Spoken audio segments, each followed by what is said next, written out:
सफाई खत्म करने के बाद माइक बस पकड़कर अपने घर चला गया। वो अपने डैडी से बात करने वाला था, चाहे वे कितनी ही देर से घर लौटे, और उनसे पूछने वाला था कि क्या वे हमें अमीर बनने की तरकीब सिखाने के लिए तैयार हैं। माइक ने मुझसे वादा किया कि जैसे ही वो अपने डैडी से बात कर लेगा वो मुझे फोन करेगा, चाहे कितनी ही देर क्यों ना हो जाए। फोन रात को 8:30 बजे आया। ओके, अगले शनिवार, मैंने कहा और फोन रख दिया। माइक के डैडी माइक और मुझसे मिलने के लिए तैयार हो गए थे। शनिवार की सुबह 7:30 बजे मैंने शहर के दूसरे हिस्से में जाने के लिए बस पकड़ी और सबक शुरू हुए।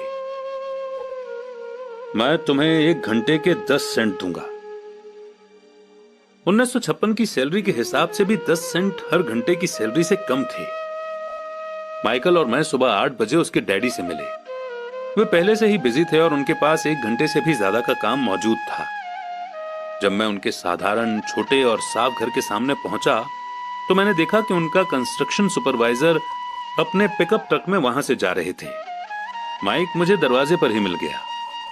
डैडी अभी फोन पर हैं और उन्होंने कहा है कि हम लोग पीछे के एरिया में उनका इंतजार करें, माइक ने दरवाजा खोलते हुए कहा। जब मैंने उसके पुराने घर की दहलीज के अंदर कदम रखा तो लकड़ी के पुराने फर्श की चरमराहट सुनाई दी। दरवाजे के अंदर सस्ती सी चटाई थी। चटाई वहां इसलिए रखी गई थी ताकि फर्श पर पड़े अनगिनत पैरों के निशानों को छुपाया जा सके। हालांकि वो साफ थी, पर यह साफ दिखता था कि वो पुरानी हो गई थी और उसे बदल देना चाहिए।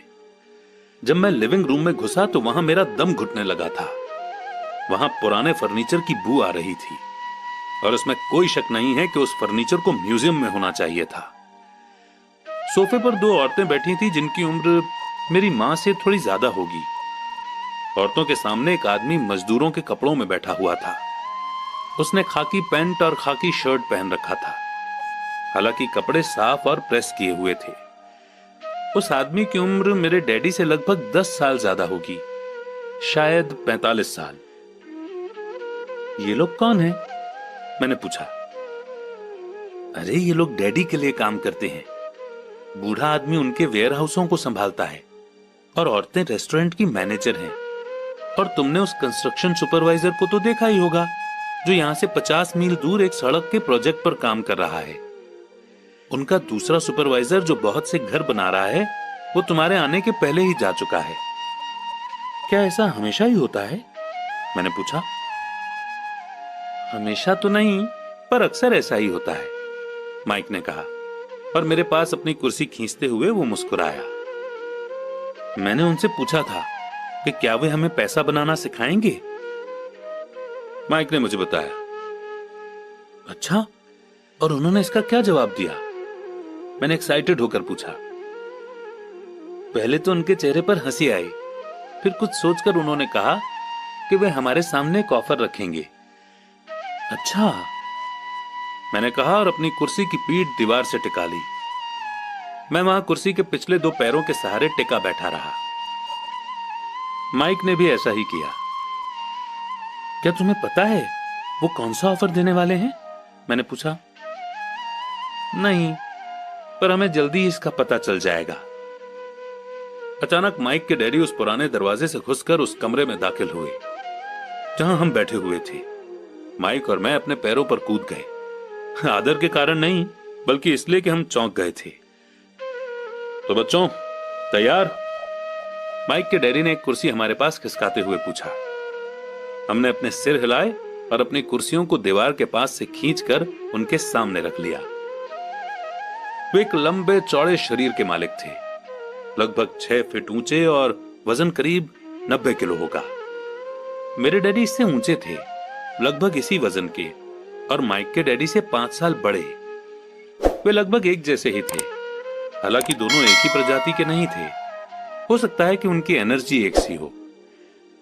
माइक का कहना है कि तुम पैसा कमाना सीखना चाहते हो। क्या यह सही है रॉबर्ट? मैंने तुरंत सहमति में अपना सिर हिलाया, हालांकि मुझे थोड़ा सा डर भी लग रहा था। उनके शब्दों और मुस्कुराहट के पीछे बहुत ताकत थी। अच्छा, ये रहा मेरा ऑफर। मैं तुम्हें सिखाऊंगा, लेकिन मैं ऐसा क्लासरूम के स्टाइल में नहीं करूंगा। अगर तुम मेरे लिए काम करोगे तो उसके बदले में तो मैं तुम्हें सिखाऊंगा, और तुम मेरे लिए काम नहीं करोगे तो मैं तुम्हें नहीं सिखाऊंगा। अगर तुम काम करते हो तो मैं तुम्हें ज्यादा तेजी से सिखा सकता हूं, और अगर तुम सिर्फ बैठकर मेरी बातें सुनते हो जैसा कि तुम लोग स्कूल में करते हो तो इससे मेरा समय बर्बाद होगा। ये मेरा ऑफर है, इसे या तो मान लो या फिर वापस लौट जाओ। क्या मैं पहले आपसे एक सवाल कर सकता हूं? मैंने पूछा। नहीं, इसे या तो मान लो या फिर वापस लौट जाओ। मेरे पास बर्बाद करने के लिए फालतू समय नहीं है, अभी ढेर सारा काम पड़ा हुआ है। अगर तुम में तुरंत फैसला करने की क्षमता नहीं है तो तुम कभी पैसे कमाना नहीं सीख पाओगे।